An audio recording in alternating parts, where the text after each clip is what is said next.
Hey, criaturas da internet, eu sou o Davi Calazans, esse é o Ponto em Comum e finalmente chegamos ao último episódio sobre a vida de Nikola Tesla.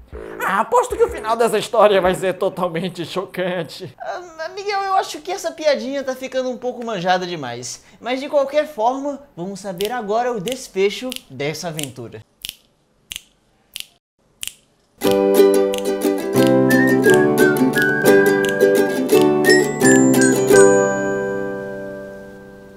Se você ainda não viu os vídeos anteriores sobre essa biografia antes de ver esse, dê uma passadinha na playlist que fizemos sobre esse renomado cientista. E vamos continuar. Em 1889, Nikola participou de uma exibição em uma pequena lagoa artificial.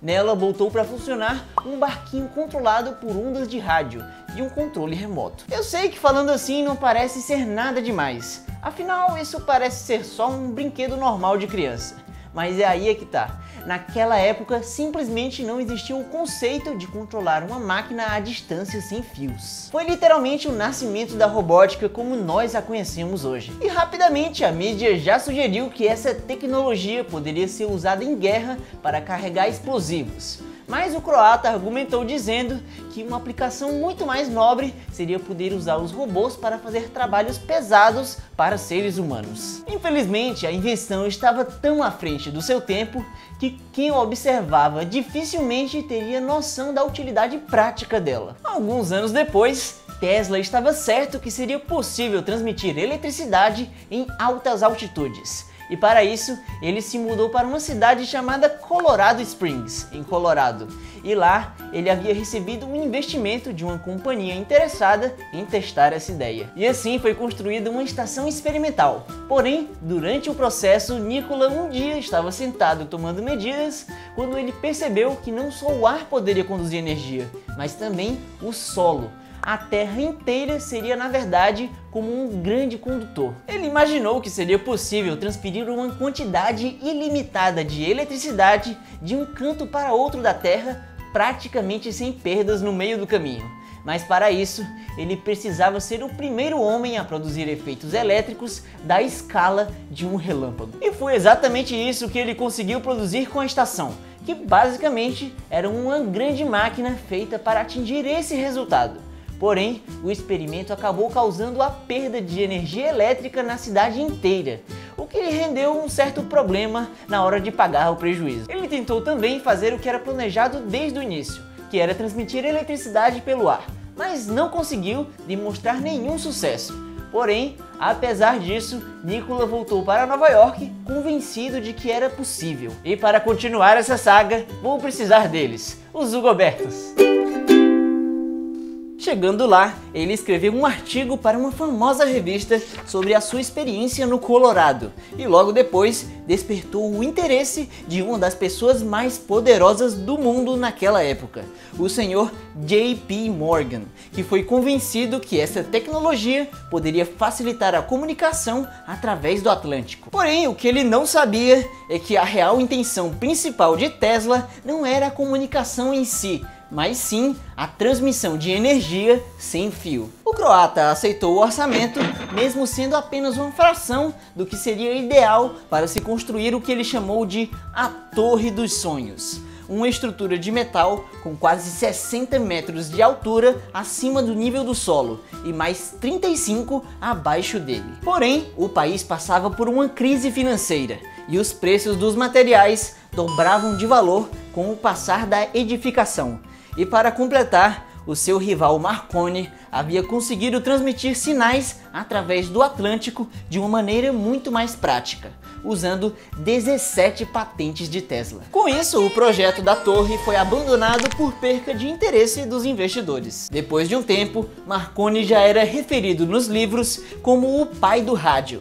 E dessa maneira, enquanto o italiano aproveitava a fama e a fortuna, o croata começava a cair no esquecimento e sem dinheiro.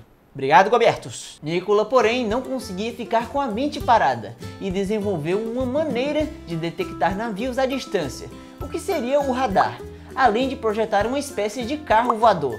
Entretanto, tudo parecia longe demais da realidade daquela época. Foi nesse momento que ele passou a morar em um quarto do Hotel New Yorker.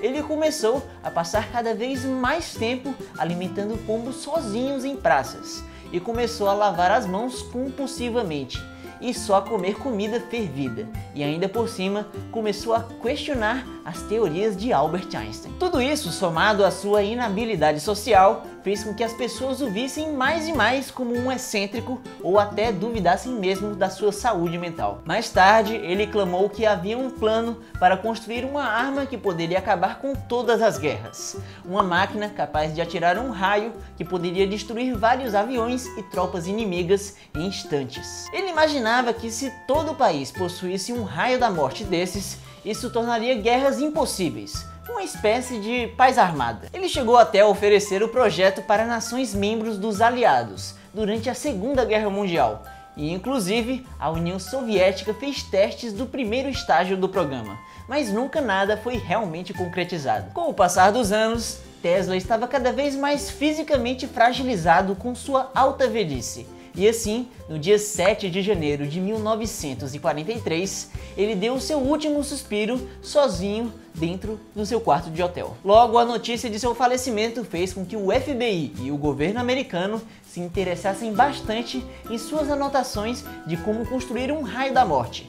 Afinal, a Segunda Guerra ainda não havia acabado. Dessa maneira, suas posses foram confiscadas pelo governo, mesmo antes que sua família tivesse acesso. A versão oficial do ocorrido conta que as anotações possuíam apenas ideias de conceitos especulativos de como se transmitir energia sem fio, porém nada com instruções práticas de como fazer isso. Nada de raio da morte. Ainda é um mistério se alguém levou essa ideia do raio a sério para valer, mas tanto os Estados Unidos quanto a União Soviética tentaram desenvolver armas com um conceito muito parecido durante a Guerra Fria. De qualquer maneira, esse meio tecnológico de se acabar com guerras parece tão impossível hoje quanto foi na época em que ele foi proposto na década de 30. Depois de sua morte, Nikola Tesla ganhou muito reconhecimento pelos seus feitos e pela sua contribuição para a ciência e a humanidade. Hoje, existem vários lugares e entidades com o seu nome, além de museus pelo mundo que contam um pouco de como uma criança nascida no interior da Croácia conquistou o mundo com suas invenções. Bom, e por hoje é só, minha gente, e foi assim que um grande cientista deixou uma marca carregada de inovações por aí. E obrigado por assistir!